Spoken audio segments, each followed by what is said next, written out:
A classical illusion that has been published in 1998 by two Americans, Botvinnik and Cohen, two American neuroscientists, is the rubber hand illusion. The rubber hand illusion consists in placing, let's say, one's left arm out of sight, out of vision, and placing in front of the eyes of the subject a hand in plastic, a rubber hand, and then the experimenter will stroke, let's say, the index finger of my left hand, and at the same time the left index finger of the rubber hand. And if he does this synchronously for a minute, up to 2 minutes, certain subjects, 2/3 of all subjects, will start experiencing this hand for some moments as if it were belonging to their body. So this is one way, and this is normally investigated by questionnaires. So the subject will be asked a certain number of questions to respond to.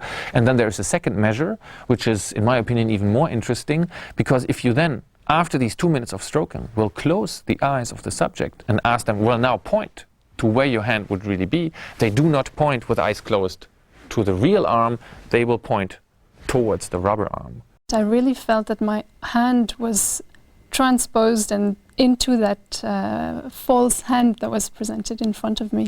The feeling was really an awkward feeling, a very strange feeling of having a false hand belonging to me. We visually see that the hand is false, but we can't separate that from the fact that we actually feel our hand in that place.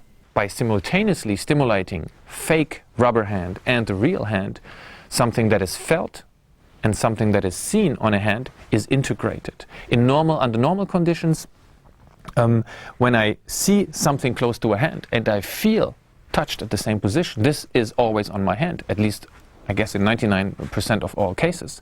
So by disintegrating these two types of information, the experimental psychologist interferes with those brain mechanisms that we have through phylogeny, but also through our own development, learned that our brain has learned to fuse together.